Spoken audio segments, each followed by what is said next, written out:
My name is Steve. I'm turning 46 this year. I work in sales at the American branch of a Spanish electronics manufacturer.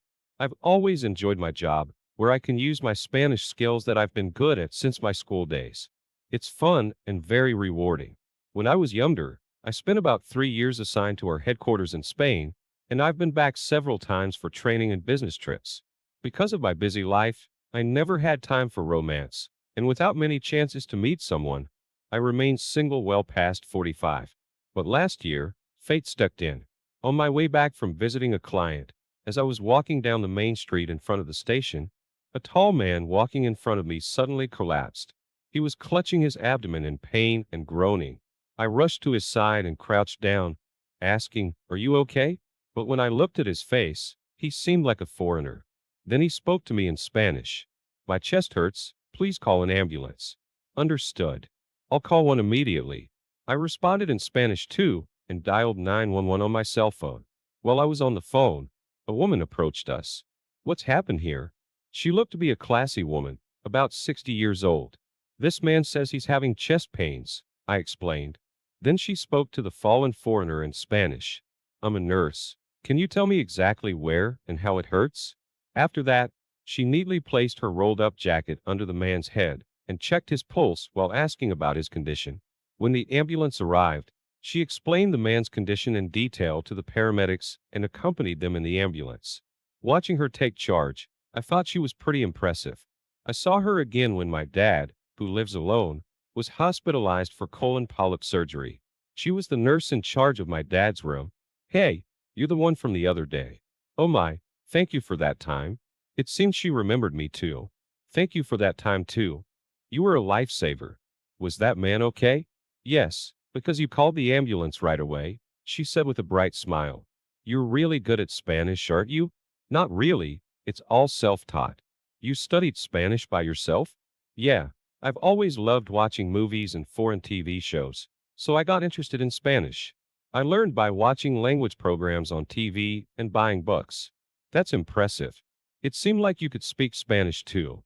"Well, I work for the American branch of a Spanish company, so I can speak a little." "Really? Have you ever been to Spain then?" "Yes, I have." She too had been to Spain on a trip. After that, we started talking every time we saw each other. Her name was Michelle, and she was about to turn 60. She was a cheerful person with a lovely smile, and talking to her was so enjoyable. I always wanted to chat more. Looking back, I realize I was totally smitten with her from the first glance. The age difference didn't matter to me. She was such an attractive woman. In our conversations, I learned she was divorced and currently single. Michelle has a daughter, but she's married and has left the house. So, I figured it wouldn't be a problem to ask her out. With that in mind, on the day my dad was discharged from the hospital, I asked her for her contact information. She readily agreed, and we exchanged numbers. Then, right after I got home, I asked her out to dinner.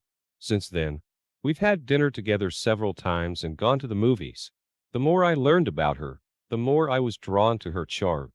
She was kind and considerate to everyone, always bright and positive, and whenever I was tired from work or had something bothering me, talking to her would cheer me up. After about 6 months of dating, I proposed to her. "Michelle, will you marry me?" When I showed her the ring I had prepared and told her my feelings, she looked at me with her big, teary eyes and said, "Are you sure an older lady like me is okay? Age is just a number. I've got my heart set on you, Michelle. I can't imagine being with any other woman. I want to live the rest of my life with you," I said as I took her hand, and she began to cry. "Thank you. I want to spend my life with you, too, Steve," she answered. And with that, she accepted my proposal. She had decided against having a wedding ceremony, but when she turned 60 and retired from her nursing career, I seized the moment to take a 10-day vacation. We went on a honeymoon to Hawaii. This trip was not only a celebration of her 60th birthday, but also her retirement. So we really went all out. We stayed at luxury hotels and ate at five-star restaurants. Since I'd been single until I was 45 and didn't have any expensive hobbies, I had a good amount of savings. That's how we managed to go on such an extravagant trip. Michelle was overjoyed. Seeing her having the time of her life, like a young girl, I knew it was worth it. Returning from our trip, About 6 months into our married life, one morning, as usual, I headed to work and was called in by my boss. The president of a major client from our headquarters in Spain is coming to America with his wife for a trip. We'll be hosting a dinner reception, so please attend with your wife as well. My boss, Director Frank, said that and then specified the date and time. I'll let you know the venue once it's decided. Understood. As I was jotting down notes in my planner, Frank suddenly laughed. Pock, well, I've heard you got yourself a wife. I was starting to think you'd end up a bachelor for life, but good for you for finding a woman with such unique tastes. Those scornful eyes were staring at me. Frank is only 2 years older than me, but his pride and joy has always been his much younger and beautiful wife. And he's always taken every chance to mock me. Stuff like, you must be lonely being single at your age, or there's no way a woman with any sense would want to marry a guy like you. He's looked down on me forever. But to still be hearing this kind of taunt even after I got married, I was fed up with it, but kept my silence, worried that my wife would be subject to some unpleasant comments if I introduced her to such a boss. But since it was an order, I had no choice. We would have to attend. On the day of the dinner, I took Michelle to the designated restaurant. It was a high-end place for Italian cuisine. When I mentioned the name of the organizer to make our reservation and was led to the private room, there were Frank and his wife. Frank had every reason to brag. His wife indeed had the beauty of a model. Sorry to keep you waiting, Frank. As I greeted him, my boss Frank looked over his wife who stood behind him and said, Steve, why did you bring your mom along? I thought the deal was you'd bring your wife. Hearing that, I felt my blood boil. Frank had a spiteful smirk at the corner of his mouth. He probably knew exactly what he was doing, saying it on purpose. Harassment like this is almost a form of art. That's not my mother. Let me introduce to you. This is my wife, Michelle. Michelle, this is my boss, Director Frank. Oh, my apologies. You're his wife. I mistook you for his mother because of your distinguished appearance. Frank continued with such rude remarks. Glancing over, I noticed that Michelle was giving a strange smile while remaining silent. She was forcing a laugh, but I bet it was hurting her on the inside. I couldn't forgive Frank for hurting my wife. If he dared to say something that insulting again, I resolved to hit back hard next time. After a while, our client from the headquarters, Richard, showed up with a young employee as his guide. Nice to meet you. I'm Richard. Excuse me, but my wife Emma is currently in the restroom, so I'll introduce you to her shortly. Richard said that in Spanish. Frank and his wife, as well as Michelle and I, all introduced ourselves in Spanish. It seemed like Frank's wife wasn't very good at Spanish. Apart from stating her name, she barely spoke, and whenever Richard asked her something, Frank answered for her. In contrast, Michelle, whose Spanish was fluent, was happily chatting with Richard. Seeing this, Frank and his wife looked displeased. Anyway, Steve, how did you get up the nerve to marry a woman so much older than you? Frank started speaking in English abruptly. No matter how well she speaks Spanish, what's so good about a lady that looks her age? Everyone knows younger women are preferable, or maybe you've got a thing for older women. How old is she, anyway? Frank was speaking his mind without restraint. Indeed, Michelle did look her age at 60, and certainly didn't look young. But she had a beauty that comes with age, and her personality was wonderful. That's why I fell for her. To have her ridiculed with such harsh words, it felt like a complete denial of my love for my wife. Boss, don't you think that's incredibly rude? I said, my fist clenched and shaking. What? You're going to talk back to me? Your boss? Frank said with a smirk. Richard, who didn't understand English, looked puzzled. There are things you can and cannot say, even as a boss. He can say whatever he wants about me. I've been ready for it since I married you, Michelle said as she tugged at my sleeve.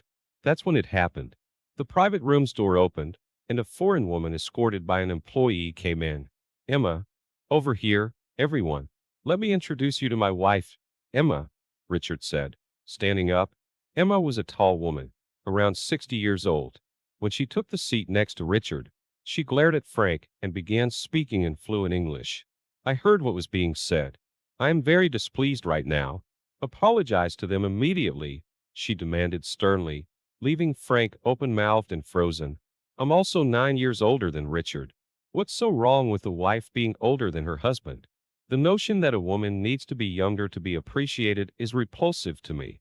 Emma was fuming. Frank turned as white as a ghost. In a panic, he bowed his head to Emma. I'm terribly sorry, not to me. Apologize to him and her, Emma said, still angry. Then Frank turned to me and my wife and bowed deeply. Steve, and to your wife. I'm terribly sorry for my rudeness. Please forgive me.